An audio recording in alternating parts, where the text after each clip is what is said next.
샬롬 2월 1일 수요일 새벽 기도입니다. 오늘 말씀은 사무엘상 6장 1절부터 12절까지 말씀입니다. 여호와의 궤가 블레셋 땅에 있은 지 7개월이 지났을 때 블레셋 사람들이 제사장들과 점쟁이들을 불러서 말했습니다. 우리가 여호와의 궤를 어떻게 하는 것이 좋겠습니까? 우리가 그것을 어떤 식으로 제자리로 돌려보내야 할지 알려주십시오. 그들이 대답했습니다. 이스라엘 하나님의 궤를 돌려보내려면 빈손으로 그냥 보내서는 안 됩니다. 반드시 그 신에게 속건 제물을 바쳐야 합니다. 그래야만 여러분이 낫게 되고 왜 그 신의 손이 여러분에게서 떠나지 않았는지도 알게 될 것입니다. 블레셋 사람들이 물었습니다. 어떤 속건 제물을 그 신에게 바쳐야 합니까? 그들이 대답했습니다. 블레셋 지도자들의 수에 따라 금으로 만든 5개의 종기와 5마리의 금 쥐를 바쳐야 합니다. 같은 수의 재앙이 여러분과 여러분의 지도자들에게 내렸기 때문입니다. 여러분들은 여러분이 앓고 있는 종기와 이 땅을 휩쓸고 있는 쥐 모양을 만들어 바치고 이스라엘 신께 경의를 표하십시오. 그러면 혹시 하나님이 여러분과 여러분들의 신들과 여러분의 땅을 치시던 손을 거두실지도 모릅니다. 여러분은 어찌 이집트 사람들과 바로처럼 고집을 부리려고 합니까? 하나님이 그들에게 온갖 재앙을 내리신 후에야 그들이 이스라엘 사람들을 보내 자기 길을 가게 하지 않았습니까? 그러니 이제 새 수레를 준비하고 멍에를 맨 적 없는 저지나는 소 2마리를 수레에 매십시오. 하지만 그 송아지들은 떼내어 우리에 넣으십시오. 여호와의 궤를 가져다 수레에 싣고 속건 제물로 그분께 드릴 금으로 만든 물건들을 상자에 담아 궤 곁에 두십시오. 수레가 가는 대로 보내되 계속 지켜보십시오. 만약 그 소가 궤가 본래 있던 곳 벳세메스로 가면 여호와께서 우리에게 이 큰 재앙을 보내신 것이요. 만약 그렇지 않으면 우리를 친 것이 그분의 손이 아니라 그저 우연히 우리에게 닥친 일임을 우리가 알게 될 것입니다. 그래서 그들은 그 말대로 어미소 2마리를 데려다가 수레에 메고 송아지들은 우리에 가두었습니다. 그들은 여호와의 궤와 금지와 그들에게 생긴 종기 모양을 담은 상자를 수레에 실었습니다. 그러자 소들이 벳세메스 쪽을 향해 곧바로 올라갔습니다. 소들은 울면서 큰 길에서 오른쪽으로나 왼쪽으로 치우치지 않고 곧장 갔습니다. 블레셋 지도자들은 소들을 따라 벳세메스 경계까지 이르렀습니다. 아멘. 참 어이없기도 하고 웃기기도 하고 참 이게 뭔가 싶기도 하죠. 자, 오늘 본문에 이제 블레셋의 이제 여호와의 궤가 성궤가 머문 지 7개월이 지났다. 그런 얘기는 벌써 7개월 동안 그 지역의 사람들은 블레셋은 어려움에 처하고 있었다라는 이야기입니다. 자, 그랬더니 블레셋 사람들이 이게 보통 일은 아니죠. 뭐 7개월 동안 이건 뭐 어마어마합니다. 종기 쥐들이 다녔다는 거 보니까 전염병 이게 뭐 어마어마하게 지금 블레셋 지역을 강타하니까 지금 뭐 제사장 블레셋 제사장들 점쟁이들을 불러 모았어요. 하나님으로부터 벌이 이제 그 재앙이 나왔다라고 믿고 있는데 불러 모은 거는 블레셋 제사장들 그들의 지금 점쟁이들. 그러니까 참 이게 당시 이스라엘 사람들이 믿고 있는 여호와 하나님에 대한 신앙에 대한 무지죠. 또 바꿔 말하면 이스라엘 사람들이 주변 이방인들과 속에서 그들의 신앙 생활을 어떻게 하고 하나님의 믿는 그 신앙이 어떤 건지에 대한 전혀 영향력을 미치고 있지 못하다라는 겁니다.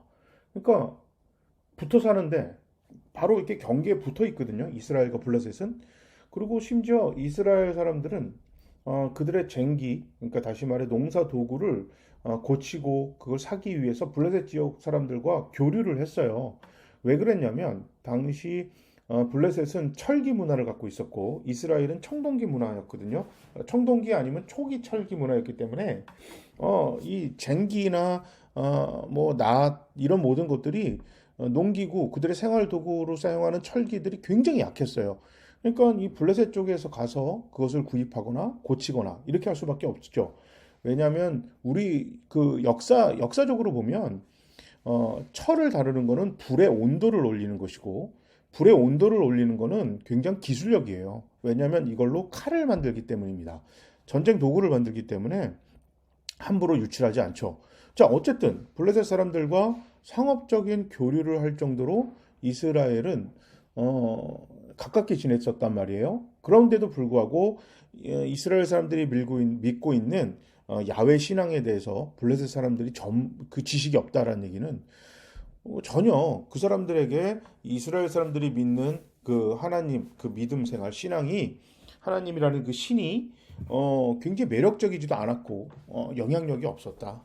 그러니까 우리를 지금 시대로 표현하면 교회를 보고 그리스도인들을 보고 예수를 안 믿는 사람들이 관심이 없는 거예요. 그 정도가 아니라 무시했어요. 왜냐하면 이 당시는 그냥 이게 내가 믿는 신을 섬긴다. 그러면 이 땅에서 누가 봐도 존경할 만큼 부자가 되든가 힘이 굉장히 강하든지 도덕적으로 존경받을 만하든가 이 정도 이런 영향력을 미쳐야 사람들이 관심을 보였단 말이죠. 그런데 이스라엘이 전혀 그렇게 하지 못했던 거예요. 근데 지금 이스라엘의 신앙은 계속해서 말씀드리지만 이 사무엘서의 이 배경은 뭐 제사장들 다 타락했죠. 백성들도 타락했죠.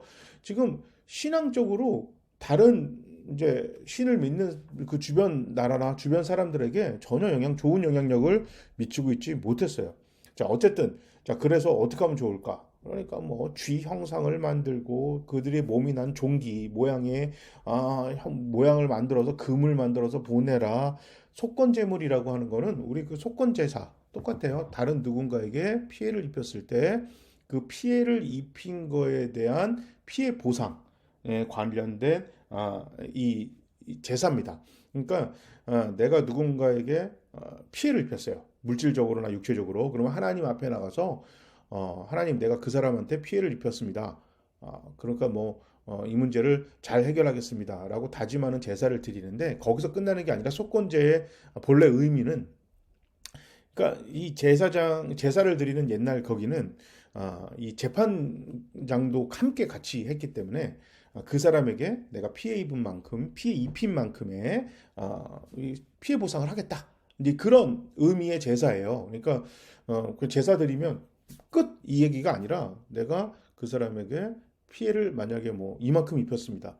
10만큼 피해를 입혔습니다. 그래서 내가 그만큼 아니 그 이상의 피해 보상을 하겠습니다. 하고 제사를 드리고 그 사람에게 이제 피해 보상을 하죠. 그러면 제사장이 그걸 보고 오케이. 그러면 너가 피해를 입혔으나 피해 보상을 이만큼 했다. 자, 피해자는 이걸 받을 겁니까? 라고 했을 때 피해자가 그럼 내가 이거를 받고 용서하겠소. 그러면 거기서 모든 문제가 이제 하나님 이름으로 해결되는 것.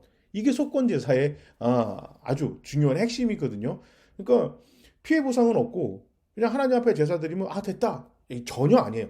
전혀 그런 내용이 아닙니다. 하나님이 재판관이 되어서 가해자와 피해자 두 사이에 중재를 하는 그리고 이 모든 문제가 해결됐다라고 했을 때 그것에 대해서 증인을 서주는 것이 속건제거든요. 근데 오늘 본문에 보면 속건제 드리자고 해놓고 피해자 입장 그 이스라엘 사람들에 대한 의견도 없고 하나님이 증인이 되어야 되는데 하나님이 아니라 자기들이 증인인 거예요. 블레셋 제사장 그다음에 여기서 나오는 무당 점쟁이들 그리고 이 종교 정치 지도자들 이 사람들 자기들이 이제 증인이 된다는 얘기죠.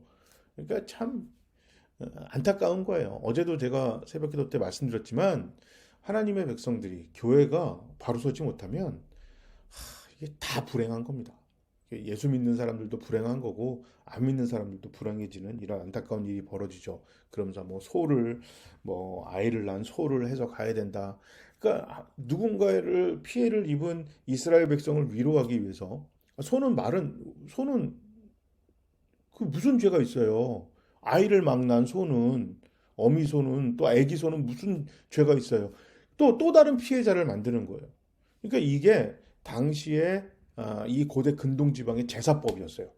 신을 달래기 위해서 인신 제물을 바친다든지 사람을 제물로 바친다든지 무고한 나라를 갑자기 아무런 이유가 없이 그 나라를 침공해서 그 나라를 그 사람들을 죽여서 신을 달래는 것. 그게 블레셋이 이스라엘을 공략한 이유였거든요.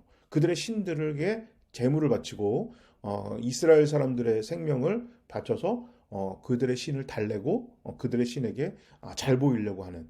그러니까 이 당시에 이 잘못된 이 제사법 그리고 그다음에 신을 섬기는 방식 이것이 오늘 그 소로 이렇게 끌고 간다.